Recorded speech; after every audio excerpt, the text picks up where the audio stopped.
સુરત શહેરના પાંડેસરા કૃષ્ણા જ્વેલર્સની દુકાનમાંથી ચોરીમાં ગયેલ ચાંદીના દાગીના કિંમત ₹5,83,580નો મુદ્દામાલ પાંડેસરા પોલીસે શોધી કાઢ્યો। ફરિયાદી મનોજ ભગવાનદાસ સોની, રૂમ નંબર 201, કિરણ એપાર્ટમેન્ટ, હરિનગર 3, ઉધના, સુરતવાળાએ દુકાનમાં કોઈ અજાણ્યા ચોર ઈસમે ગઈ તારીખ 27/6/2026ના રોજ રાત્રેથી તારીખ 28/6/2026ના રોજ 7:45 વાગ્યા દરમિયાન પાંડેસરા ગીતાનગર દુકાન નંબર 108 તેરેનામ મેઇન રોડ પર કૃષ્ણા જ્વેલર્સ નામની જ્વેલરીની દુકાનમાં છતના પતરા કોઈ સાધન વડે તોડી કાપી અને દુકાનમાં પ્રવેશ કરીને દુકાનના શોકેસમાં તથા કાઉન્ટરના ખાનામાં રાખેલ ચાંદીની ચીજ વસ્તુઓ જેની કુલ કિંમત ₹7,42,500, રોકડા ₹20,000 મળીને કુલ કિંમત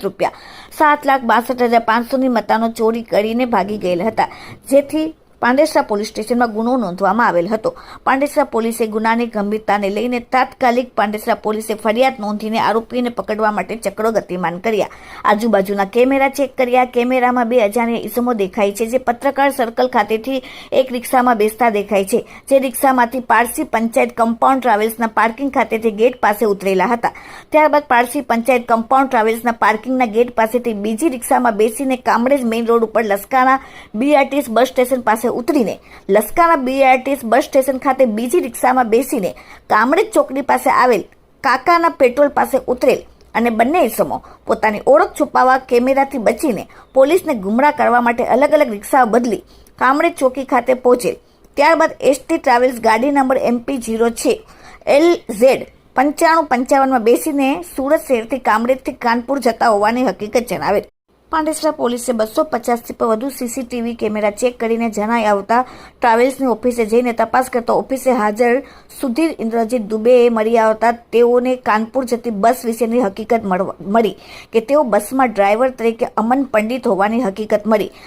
તાત્કાલિક પોલીસે ડ્રાઈવરને ફોન કરીને સંપર્ક કર્યો કે તે ટ્રાવેલ્સ બસમાં ગુનામાં સંડોવેલ બંને ઈસમો CCTV કેમેરામાં દેખાતા ફોટોગ્રાફ વોટ્સઅપમાં મોકલી ચોરી કરેલ ઈસમો હોવાની ખાતરી કરી દાગીના ચોરી કરી સાથે લઈને નાસી ગયેલ હોવાનું જણાવતા હાલ બસમાં છે ત્યાં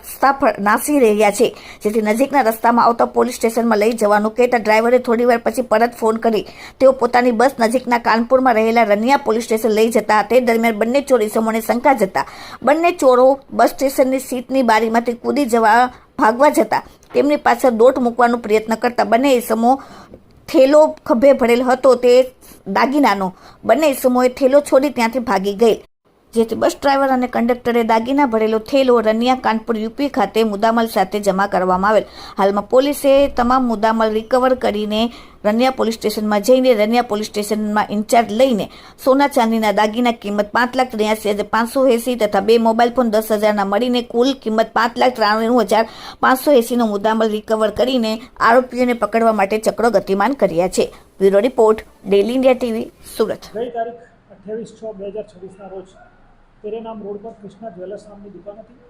જેમાં એક ગરફોડ થઈ હતી, જેમાં સોના ચાંદીના દાગીના તથા ₹20,000 રોકડા ચોરી થયેલ હતા,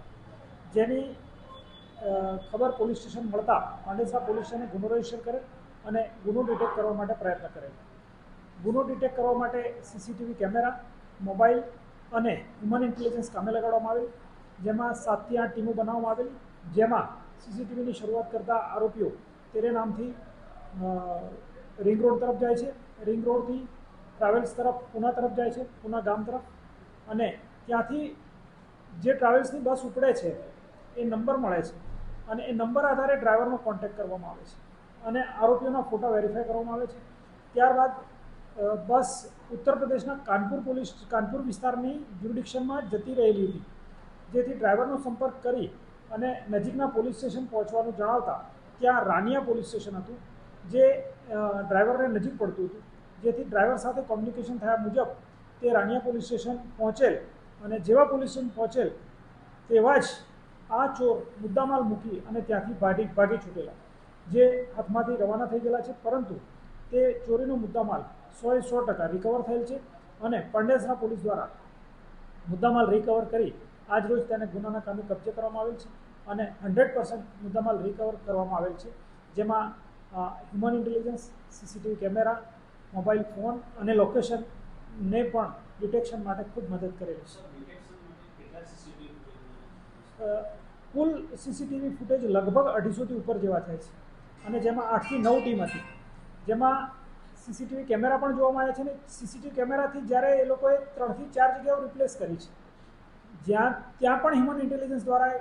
ઇનપુટ ગેધરિંગ કરી અને મૂળ સુધી આપણે પહોંચ્યા હતા અને પાંડેસરા પોલીસે ખૂબ પ્રશંસનીય કામગીરી કરેલી છે. એ લોકો અલગ અલગ જગ્યાઓ પર ગયા છે. જી. ત્યાંથી કોઈ જગ્યા કે પર્ટિક્યુલર કોઈ જગ્યાનો કોઈ રૂમ નહીં, તેઓ મૂળ સીસીટીવી ફૂટેજના આધારે આપણે કહી શકીએ, આરોપી તો જો આપણી પાસે છે નહીં એટલે એક્ઝેક્ટ કહી શકતા નથી, પણ સીસીટીવી ફૂટેજના આધારે આપણે એવું કહી શકીએ છીએ કે તેઓ ડાયમંડ નગરમાં 1 કલાક હોલ્ડ થયા છે એવું પ્રાથમિક રીતે સીસીટીવી ફૂટેજ પરથી અંદાજ આવે છે, પરંતુ સાચી હકીકત તો જ્યારે આરોપી સામે આવશે ત્યારે એક્ઝેક્ટલી ખબર પડશે.